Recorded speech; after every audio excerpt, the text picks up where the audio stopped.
வாங்க பிள்ளை. என்ன பண்றீங்க அழகி? மேகி சாப்பிட்டியாடி? பசிக்குதுன்னு மேகி சாப்பிட்டியாடி? நல்லா இருந்ததா? யாரு செஞ்சது? ஆறு சம்மா செஞ்சாங்களோடி. ஆறு சம்மா கொடுத்தியாடி? எவ்வளோ கொடுத்தாடி ஆறு சம்மாக்கு? 4 கொடுத்தியாடி ஆறு சம்மாக்கு?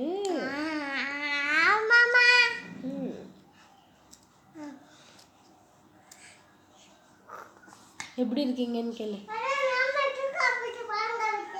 நான் வச்சுருக்கானாங்க பேனல்லாம் வச்சுருக்கான். ஏதோ விளையாட்டு ஜாமெல்லாம். அந்த ஒரு இது சிப்ஸ் மாதிரி வாங்கினா அதுக்கு ஒரு கிஃப்ட் மாதிரி தருவாங்க, அதை வச்சுருக்கானா. சரி பாய் சொல்லுவா. கொஞ்ச நாளாக வீடியோ போடல, எங்கள் வீடியோ பாருங்க. Okay bye. முத்தா கொடு. பாய்.